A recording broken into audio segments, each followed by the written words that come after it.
Hi, I'm Phil Brock. This is Brock and Your Block, and today we're exploring an urban oasis in the middle of Santa Monica. I'm with Karen Ginsberg. She's the Director of Community and Cultural Services for the City of Santa Monica. Karen, good to see you. Nice to see you too, Phil. And where are we? We're in Tongva Park. It's in downtown Santa Monica between Main Street and Ocean Avenue, Colorado, and Olympic Drive. And we're in a special part of Tongva Park, aren't we? What is this called? We're in Garden Hill, one of 4 hills in the park.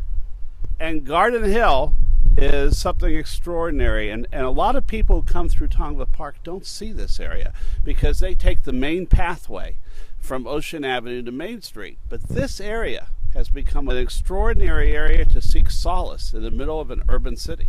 That's right, and it's really designed as an oasis, if you will. And you know, it really is. You lose all the noise, you lose all the sound. It's really a place to read, just to reflect, to relax. And that was really the purpose of Tongva Park. And I think we've done that because it's really quiet here.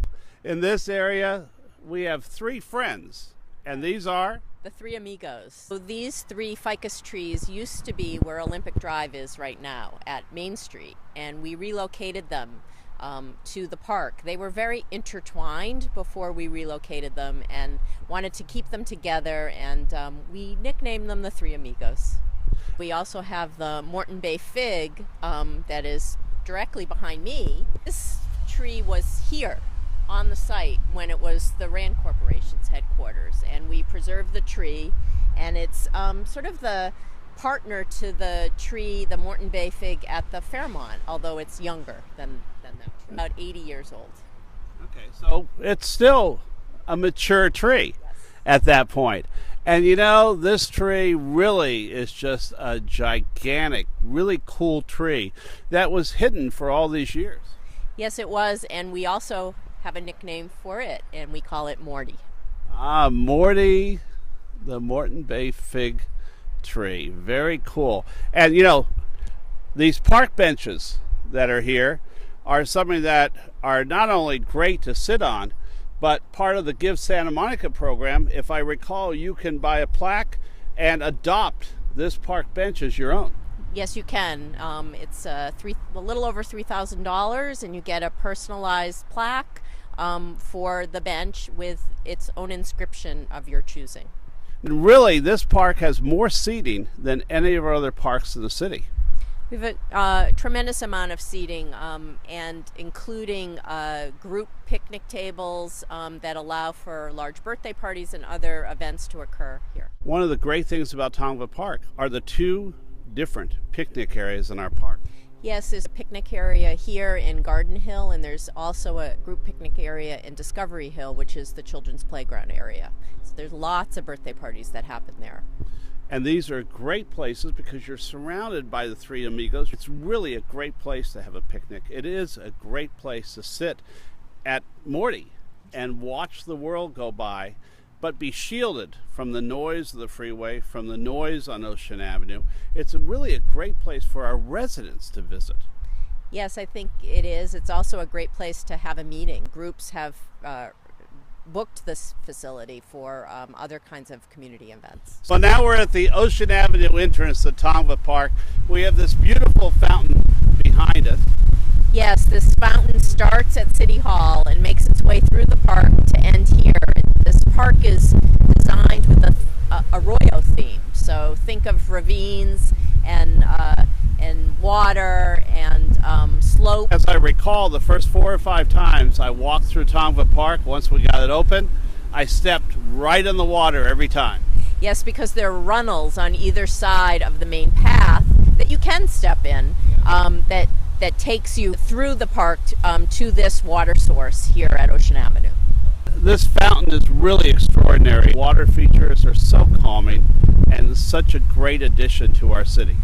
This water feature and all the water here is recirculated, so this is not new potable water. And there's a water feature of potable water in the children's play area, and that water goes into a well here and is cleansed and used in this recirculated system. So it's a closed system Our irrigation is all from the Smurf facility, so it's all reclaimed water as well. Very cool. So I shouldn't go in here and take a shower or grab a pail of water to take home. Not advisable. Ah, okay. What is this strange installation right behind us? This is called Weatherfield number 1. It's a public art piece. It's 49 anemometers, and it's like a weather vane that follows the wind. And depending upon where you're standing in the park and what the wind is like, it can look like birds or perhaps boats. Beautiful piece, and it sits in Gathering Hill. Wait a minute, explain Gathering Hill. So Gathering Hill is the sort of amphitheater in the park. It's a grass area with built-in seating that allows for events and activities. So I understand we have these performances here, something called Tongva After Dark in the Natural Amphitheater. So we have Tongva After Dark events, which happen monthly during the certain seasons of the year. Our next event is in September, and it's called Wonder Room. There'll be a bunch of LA regional artists doing different types of performances within the park. And the amphitheater can be used by the public, right? Absolutely, by the public. It also can be booked for special events. And in addition to that, it is really the large, just central park field in Tongva Park. Yep, it is. Tell me where we are now. Now we're in Discovery Hill, which is the children's play area. And not only is it a great children's area, but there's water features, there's rocks, there's play areas. There's slides, there's climbing structures, and there's spinning discs. And kids use this area. It's very popular during the daytime, at all times of the day, depending. It doesn't really matter if it's weekday or weekend. It's always busy. And this is an interesting park because you can walk through some areas where you feel there's nobody here, and then you walk through another area and all of a sudden the envelope opens and there's this children's playground, which is literally always busy, always filled, and you always love to see children laughing and playing, and parents who have walked their children over here from Ocean Park and different parts of our city. Yes, people come from everywhere to use this playground. Who was the designer of this park? James Corner of James Corner Field Operations. They are probably most well known for the High Line in New York. Ah, wonderful park on an old train track in New York. And this park, was probably one of our most expensive parks. However, you look at a park in terms of the generations it will serve. And once we build parkland, it will never go away. This park was a dream of the community, from first written about in the 2005 Civic Center specific plan, and then realized and opened in 2013. It's only 6 acres in size, but because of the design and topography, it feels a lot larger.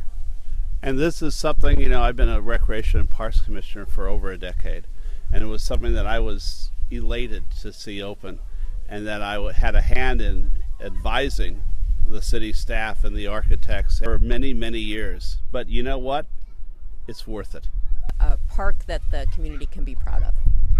And we'll be proud of in the next century, because really, it is so crucial that our residents understand that when we do parkland, it never goes away. It will stay here forever for our children, our grandchildren, great-grandchildren to enjoy. Over the generations, people will come to enjoy this park with their families. And you mentioned something as we were walking. You said this park is really interesting because the colors change from season to season. The landscape is designed so that it is combined with natives and drought-tolerant and other locally adapted plants. And depending upon the season, you might see a set of orange blossoms blooming, or today there's a lot of pink in the park, and with always a green backdrop.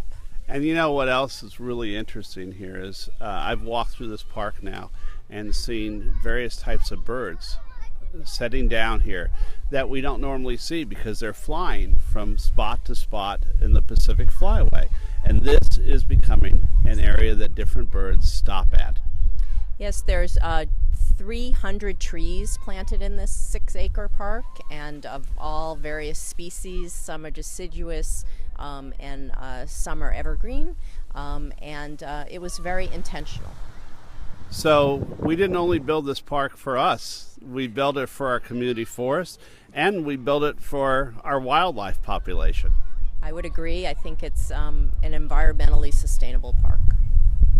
You know, Karen, it's been wonderful talking to you about one of our crown jewels in Santa Monica, Tongva Park.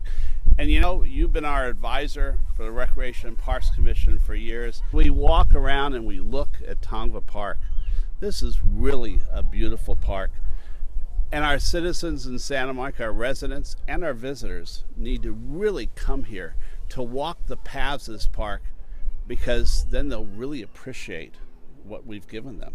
And you know, we've increased our park acreage since I was on the commission, and we've increased it many acres, and there's more to come. Yes, there's absolutely more to come.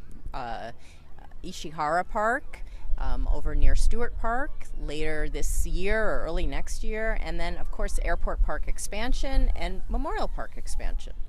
And of course my future favorite park, the Mount Olivet Reservoir. For Brock and Your Block, I'm Phil Brock here in Santa Monica's beautiful Tongva Park.